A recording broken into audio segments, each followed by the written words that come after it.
Okay, hi everyone. I'm just waiting for everyone to join me. I'm actually going live on both Instagram and Facebook at the same time with both of my phones.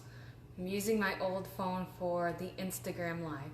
So today what I wanted to talk about is I wanted to talk about tricky food labels or just tricky diet labeling that confuses you, because a lot of people I see, they hear these words and they automatically think that just because this has the word in it, this special word in it, that means that it's healthy. And that's not true.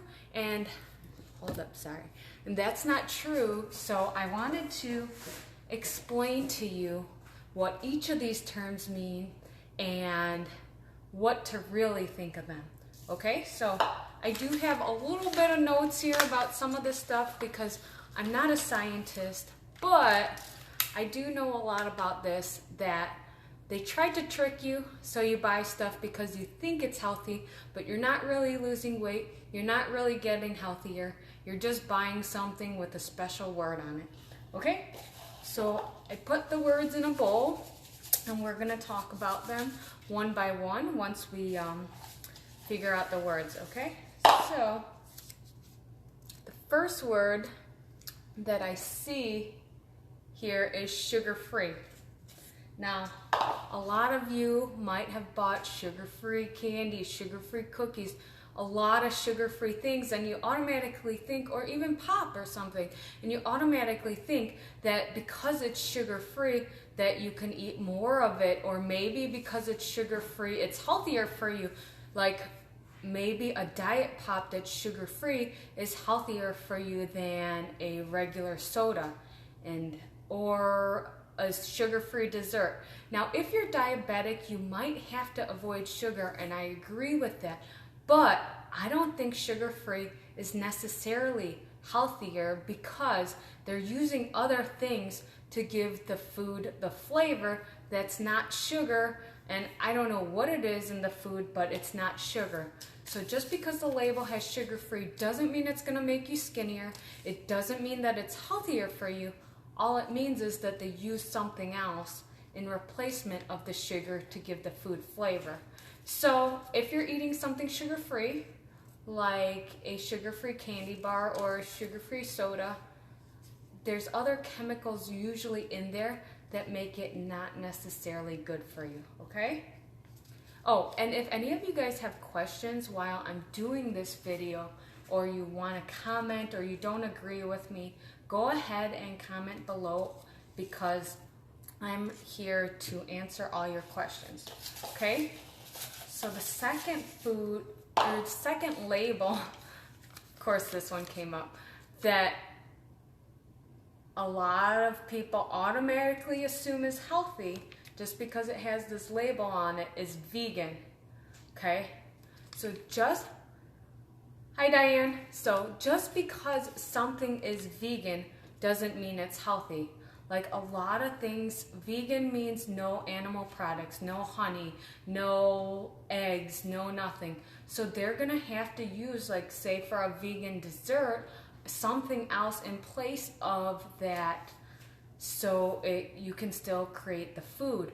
Or just because something is vegan doesn't mean it's healthy, because maybe you're taking out the meat, but maybe because you're vegan you eat more carbs or you eat more sugar because you crave it and you don't have that meat in place.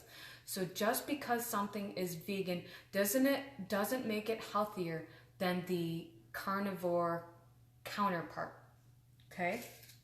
So let's see here.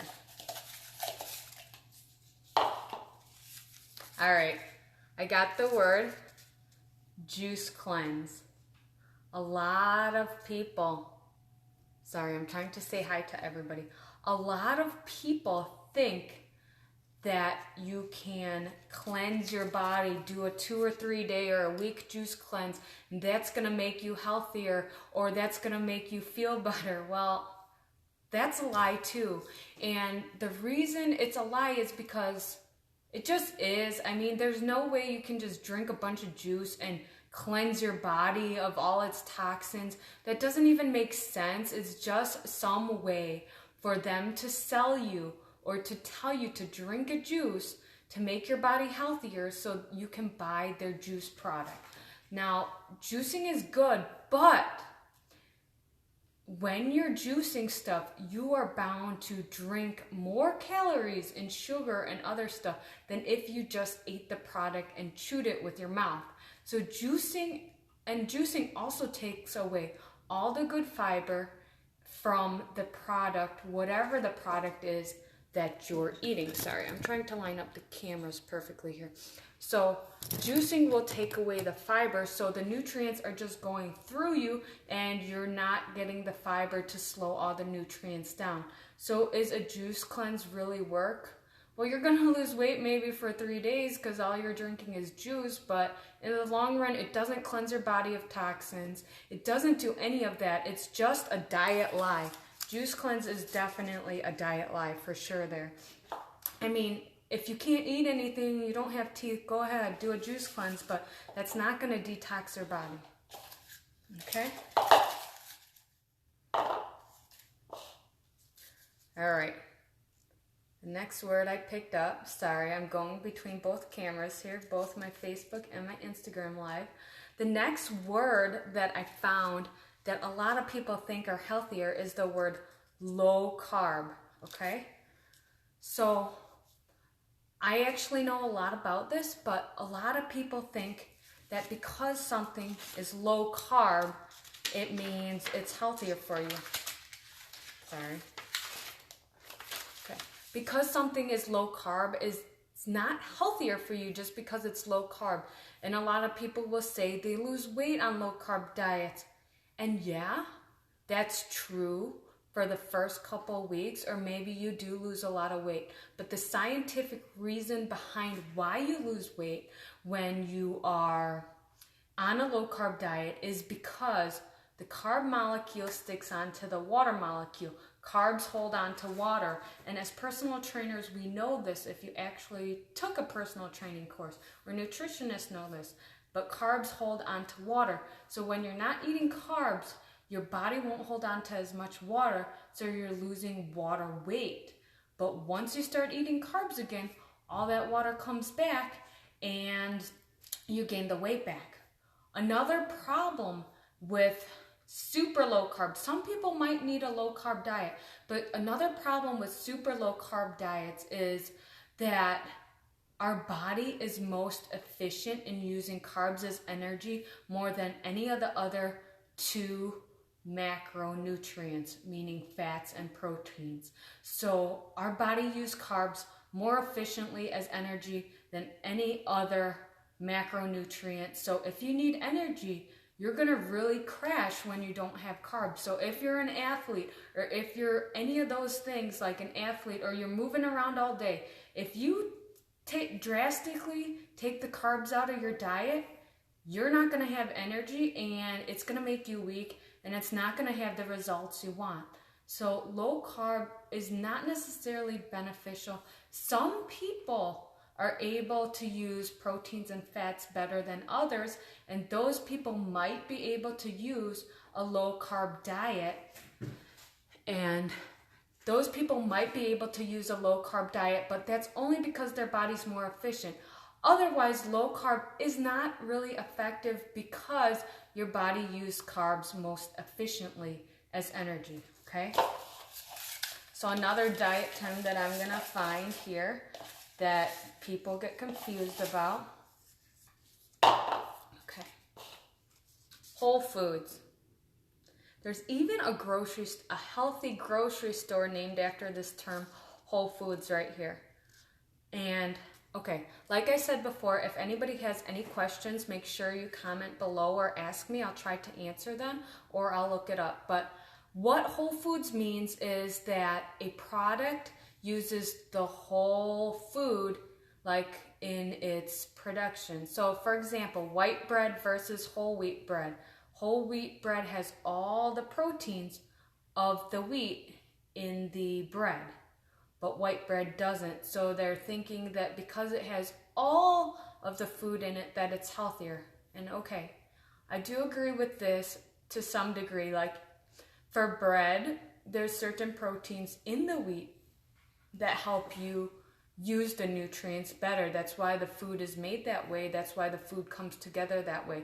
Also, like in an egg, if you only eat the egg white and don't eat the egg yolk, you're losing a lot of nutrients, and there's nutrients in the egg white and the egg yolk that work together that help your body process it. So it is okay to eat whole foods, but when you're getting whole food labeling on a product, it's not always what you think. So there's a lot of whole wheat bread, a lot of stuff that they take the protein out and then they put it back in.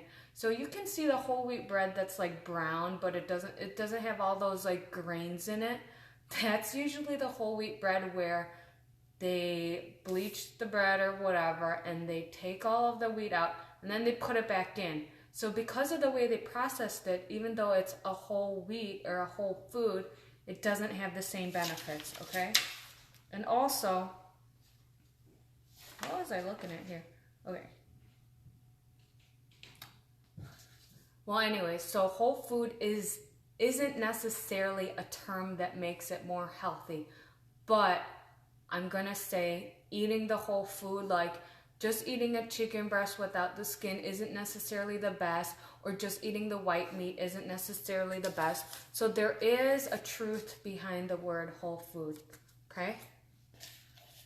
So the next diet confusion word here.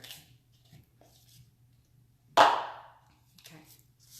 We already went over vegan, so this is very similar. Just because a food is vegetarian doesn't mean that it's healthier for you, doesn't mean it's better for you, because there's a lot of vegetarian and vegan foods that take out certain ingredients, like a vegan burger, a vegetarian burger, but they have to put some other fats and some other stuff in that's more fake to make it taste good. So just because something's vegetarian doesn't mean it's better. Also, like I said, everybody's bodies, everybody's ethnicity, over time your body's developed to lean towards certain foods depending on what your ancestors ate and just how your genetics are. So not everybody does well on a vegetarian diet. There are some people who do. I'm not saying that people don't do well on a vegetarian diet. I'm just saying that it's not for everybody, and just because there's the label that says vegetarian doesn't mean that it's healthier for you. Okay?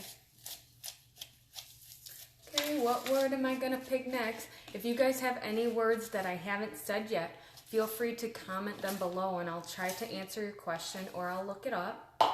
Okay? Okay. This next word, sorry that these are all backwards, but that's because I'm trying to make sure I say hi to everybody on the camera. Next word is paleo. So the paleo is a confusing diet for a lot of people. What it is, it's a diet that's based off of what the caveman or what our ancestors ate. So I'm not exactly 100% positive on this, but I think it's like you have to eat the foods and you, it's just everything that our ancestors ate. You're not necessarily cooking the foods totally. You're not doing all that stuff. It's a paleo diet, so it's not even all vegetables. It's a lot of meat, it's a lot of nuts and berries, things like that. The idea behind this diet is because our ancestors ate it so long ago that we will be easily able to process it as well. And although this diet works for some people, it's not good for everybody because there's a lot of foods that are missing in this diet. A lot of vegetables are missing in this diet. And it doesn't mean it's healthier because you're still going to crave some of those other foods. So paleo diet is a little bit confusing and it's not the best for everyone. So, okay. Oh shoot. Okay. I'm gonna come back to that one. Okay. Gluten-free.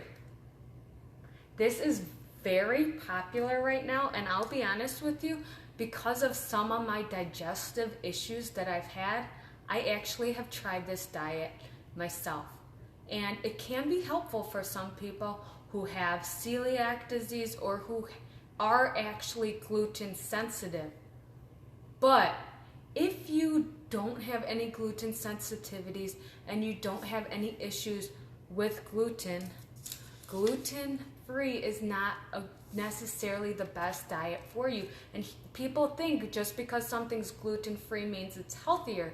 Now this is very far from the truth, because if you eat gluten-free bread, gluten-free whatever, pastas and stuff, they are usually higher density in calories, and it's just very compact and dense. Anybody who has had the gluten-free diet knows this. Like, a piece of bread is like 100 more calories than a regular piece of bread. Now, I'm just exaggerating, but it's more calories. And science has even proven people who go on gluten-free diets are more likely, to have vitamin deficiencies than other people. And that's because you do get a lot of vitamins from fortified breads and cereals and stuff like that. And if you're not eating it, you've got to make sure you get it from somewhere else. So if you don't have any gluten sensitivities, there is no reason that gluten-free is healthier for you. And so if you do have a gluten sensitivity, yeah, go ahead. But if you don't, and only like 1 or 2% of people actually have celiac disease, so, or if you have a gluten sensitivity, the percentage is higher. But just because something says gluten-free doesn't mean it's healthier. It's actually gonna most likely be more calorie dense. Okay? Okay. Let's see what the next word we're gonna pick here is.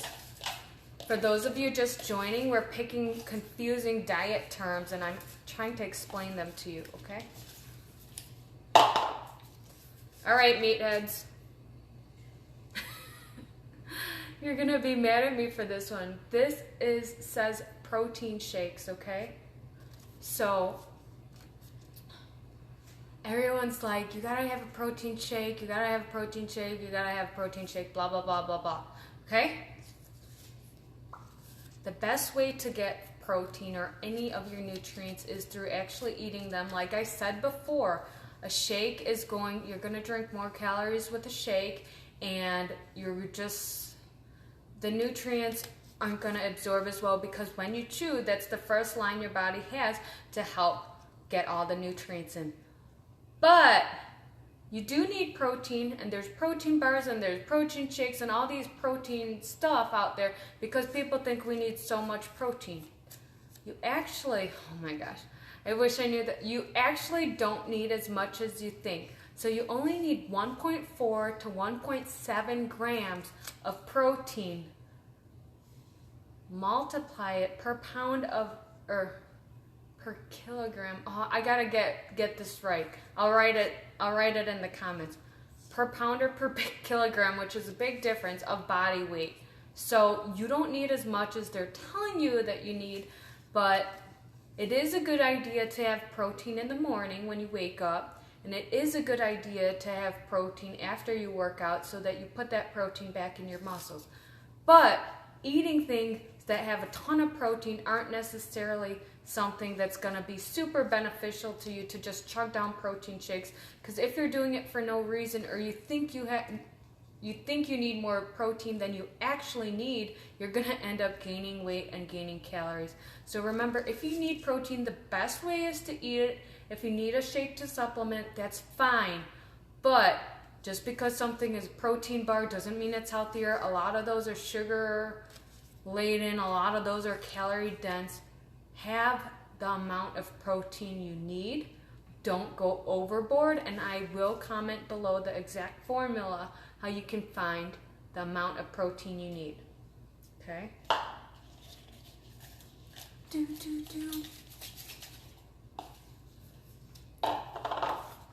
Okay, Adkins Diet. A lot of us have not heard this term in a while, but it's kind of similar to the low carb, no carb idea. So I'm not going to go too much into it.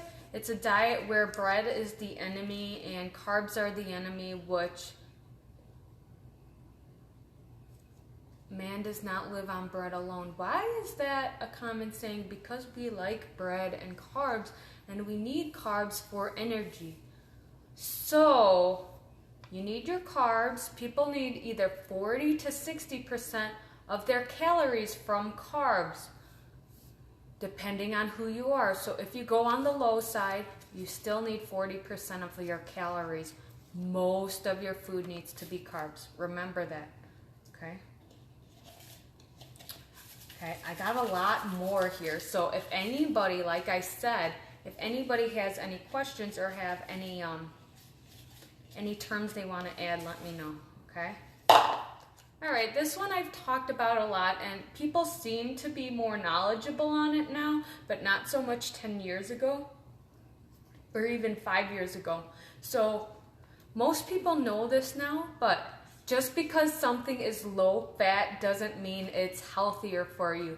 Like low fat milk, low fat yogurt, low fat burger, whatever it is you're eating, just because it has the word low fat doesn't mean it's better for you.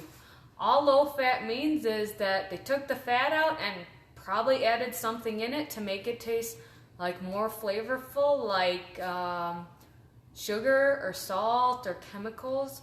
So actually, along the whole foods theory, like whole milk is better for you kind of than skim milk, because that fat helps you process other things. So just because something is low fat, like, or low fat whatever food, they most likely added a ton of sugar in there to make it taste better, or a ton of salt or preservatives. So low fat doesn't make you fat. There's good fats and bad fats, we know this. But just because something is low fat does not make it healthy, and it does not make it good for you, okay? So low fat. Oh shoot, I'm saving that one, okay? Okay, this one is a funny one to me, because this one is hard to argue. But I'm going to argue this with you, because I don't want you to be buying foods just because it has this label on it, thinking that, oh my gosh, now I'm healthy because I'm eating this thing with this label on. That's not true. This word is all natural, okay?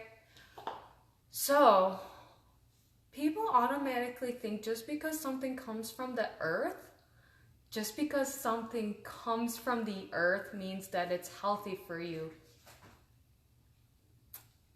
Okay, so tobacco comes from the earth. Does that necessarily mean that tobacco is good for you? No. So there's a lot of things that, it sounds good when you hear it, like all natural, I want all natural. But that doesn't necessarily mean it's good for you. Just because you eat a ton of whatever it is, it's all natural, doesn't make it healthier, doesn't mean you could eat as much of it as you want. All natural is just a label that they use to get you to buy their product. Actually, studies show that if they use like all natural, organic, and have the green coloring, that you're more likely to buy it because you think it's healthy for you. This means nothing. This means nothing. This means that they're trying to sell you a food product. Okay? Okay, I'm going to go ahead with this one because it deals with a lot of them. Superfood. That's a tricky term, right? Everybody's using the term superfood. And for those of you who just joined, like some of you have, hi. So I'm doing a video on labels that are confusing to us and superfood that we think that means healthy. But there is no real definition of what a superfood is. So this term is pretty much used maybe to just get you to buy food. Like, okay, so for example, one of my words in here is kale, right? This has been a very, very popular word recently. So you're thinking just because something has kale in it that it's healthy for you. What about like if you have kale in it and it has a bunch of other stuff? The reason superfood is so popular and appealing to us is because we think that instead of doing all the work, like working out or eating healthy, we just eat this one food and we're going to get healthy. We're so into this culture where we just want a quick fix. And that's what superfoods are. Like, remember the goji berry, you think the goji berry has all these antioxidants in it so that you're going to be healthy. All you have to do is eat goji berry. Or quinoa, everybody's all into quinoa instead of rice because it's not as much carbs and it's like a superfood. Or even, my mom's gonna kill me, kimchi, it has probiotics and all of this stuff. There is no one food that is gonna fix your unhealthy life. Get that in your head. Sure, if you like it, eat it, add it to your diet, but anything that you're eating is going to be healthy if you're eating vegetables and fruits and trying to eat foods like that and not trying to eat processed foods, okay? So this kale craze, this cauliflower rice craze, all this stuff is gonna die off, and that's not gonna make you healthier. What is gonna make you healthier is not falling into the superfood trap. Who knows, maybe they just had a lot of kale at the farm one year and they're like, hey, we gotta get rid of it, let's call it a superfood. That's like the silliest thing I ever heard. Like, there's no superfood, just eat fruits and like, try to eat foods that come from the ground, guys, and then you're not gonna have to worry about that, okay? Okay. Alright, so another popular diet term or food term that is popular right now, super popular, keto diet. Keto, everyone's doing keto and it makes you healthier. Okay, do you know where the word keto comes from? You know how that diet was created? Did you ever look it up and think about it? Okay, maybe some of you have, maybe some of you haven't, but I've actually looked it up. And keto diet was given to kids or people who have a history of epilepsy and seizures. So they had to have no carbs, so low that their body changed. I'm not getting this exactly right. The chemical, hold up. I don't want to be wrong. But it was given so these kids would stop having seizures. It was an extreme measure, a last resort diet to help kids and adults who suffered from seizures and epilepsy. Because if you get your carbs so low, your body goes into ketosis. That's where the word keto comes from. Your body goes into ketosis, which is not good for you, but the idea is because it helps you burn fat or whatever, that your body won't have those seizures. This was an extreme measure, only used for maybe a couple of days or weeks. It was never used long term, and now people are saying, hey, I'm going to use the keto diet and lose a ton of weight. This is a dangerous diet, and a lot of people say it works for me. Yeah, it is going to work. It's going to work for the first couple weeks or the first couple months or whatever, but it's not healthy for you, and putting your body into ketosis long term is not good. And of all these things out there that I've talked about, I would very, very carefully stray away from the keto diet, okay? So if you don't believe me, look it up. Look up where the keto diet came from. Look up your body in ketosis. I would not recommend it. Okay? So the next word, and this comes from eggs a lot. This is confusing. It's cage-free eggs. So I think I put it on here because I wasn't exactly sure. There's cage-free eggs, there's free-range eggs, there's organic eggs, okay? So I tried to make sure I got everything down. I think. Okay, all cage-free means is that the birds aren't in a cage, the chickens aren't in a cage. But this doesn't mean that they had access to outdoors. And free range means that they had access to outdoors, but this doesn't mean that they weren't in a cage. This doesn't mean they were outside all the time, and it doesn't mean any of that. So it's a more expensive egg. Okay, and organic eggs, all that means is the chicken was given feed that was considered organic without pesticides. Doesn't mean the chicken had access to outdoors. It doesn't mean any of that. So all of these terms used for eggs are just getting you to buy eggs that cost more money, because none of them really have what we want, which is chickens eating bugs and grass and stuff, just outside free. But none of those terms mean any of that. So, I mean, unless you own a chicken or go to a farm and see the farmer's chickens outside, you don't really know what kind of eggs you're getting, okay? And now, since we're talking about eggs, white eggs versus brown eggs, white eggs aren't bleached white or whatever, and brown eggs aren't healthier for you. It's just certain chickens produce brown eggs and certain chickens produce white eggs. So all these different costs for eggs are really deceiving and really just getting you to take more money out of your pocket to give to the grocery store or the farmer or whoever, because eggs are really hard to tell where they really come from, okay? I have two more words here, but next word is detox, okay? How many of you are familiar with, I gotta detox my body, I gotta rid my body of toxins and all this stuff, all this good stuff? Like, it really sounds really, really good.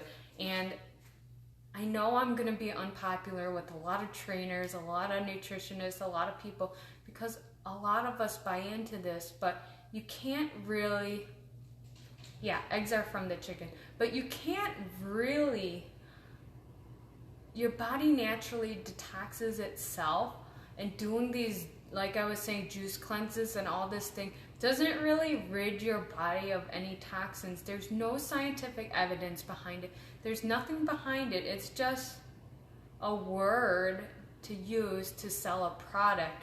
And I don't know how I can get this more in your head, but all of these are words to get you to buy a product. A lot of these are words just to sell it to you. And I'm a personal trainer, and I'm telling you this. I could be selling you a juice cleanse right now, but I'm not. I could be selling you all of these things right now, and I'd be making a lot more money than me telling you the truth. And the truth is, most of these words are used in order to sell you a product and to get you to spend money, okay? I saved these two for last because they kind of go hand in hand, and that's, well, I didn't save them, but, well, these two I did save because it kind of gets into a long thing. Non-GMO, the word non-GMO, and then the word organic. And I actually had to write some information down here just because I wanted to look this up and make sure that I was right all around, and I didn't want people yelling at me for this. So, GMO is a genetically modified organism or whatever. And it means that the cells were genetically modified, which usually it's modified by bacteria. The scientists throw in bacteria in order to modify it so it maybe can withstand certain insects or certain things. And a lot of people think that because something is genetically modified means that it's better for you, or genetically modified is bad. Okay, so I'm going to tell you a story. And of course it has to be about rice. But rice, there was, I don't know which country it was, but their main staple of food was rice. And the Human Rights Organization decided together that they're going to genetically modify the rice to have vitamin A in it.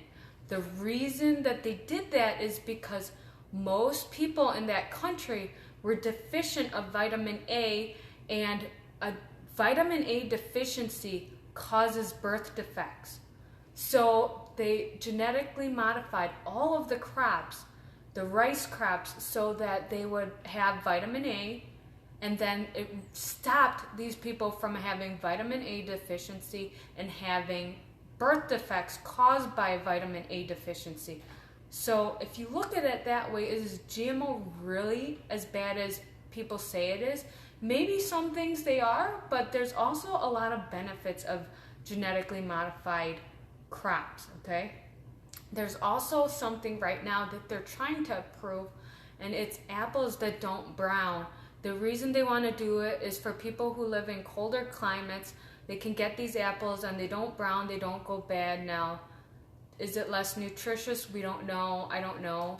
They haven't studied it enough. FDA hasn't approved it yet.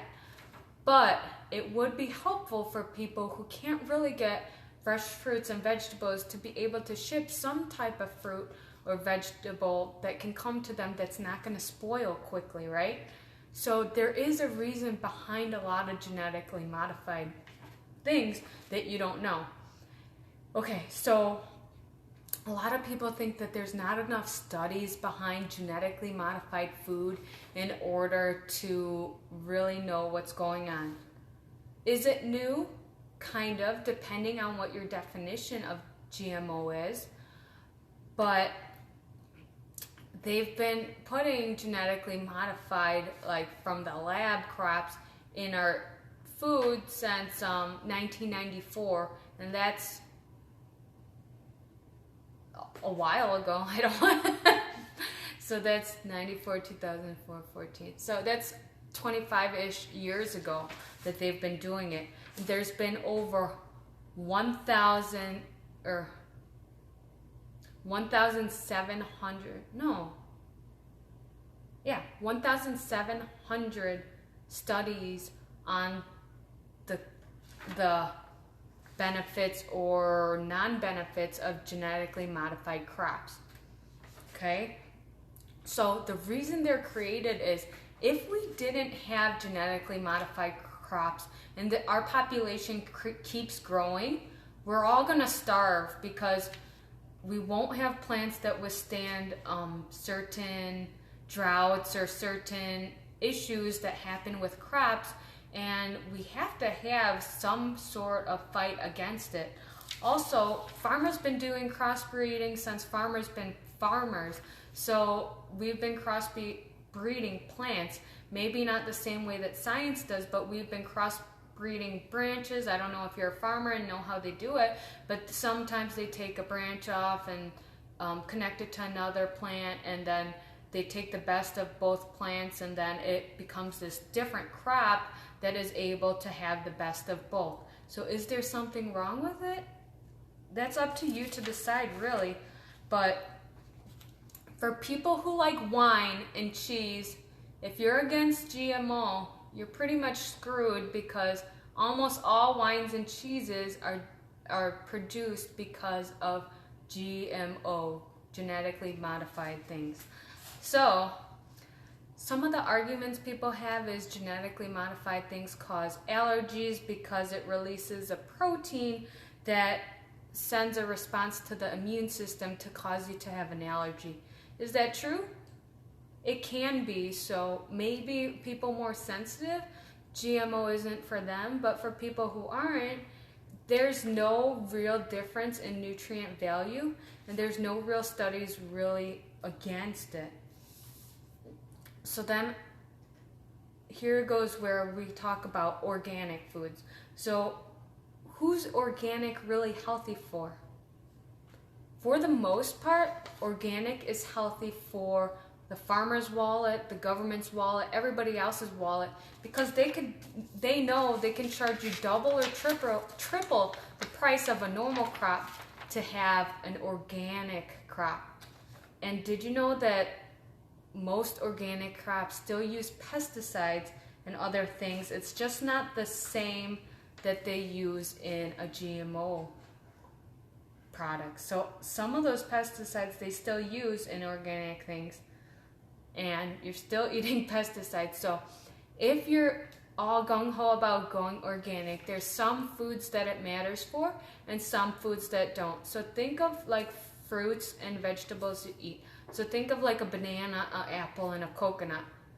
Out of those, which would be the most important? Probably an apple.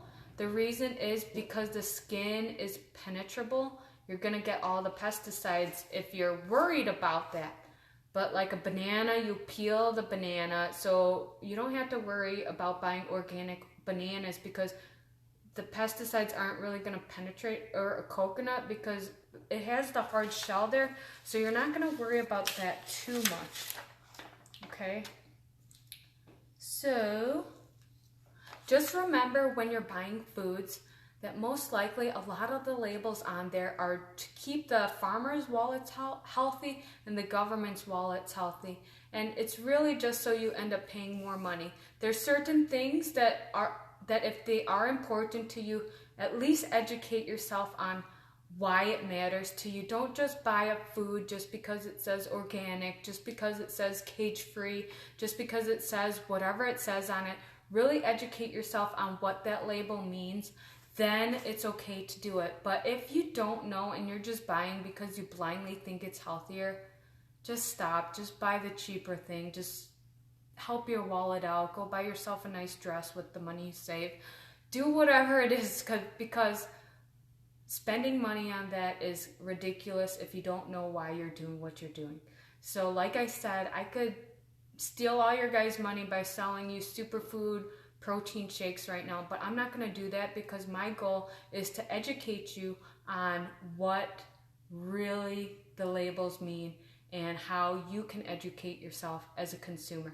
So sorry I'm looking back and forth because I have two phones going here for Instagram and for Facebook, but thank you for watching. If you have any comments or questions, write them below, and I'm going to write out, I said the protein amount that you need. I'm going to write that below in a minute. So thanks for watching. Bye.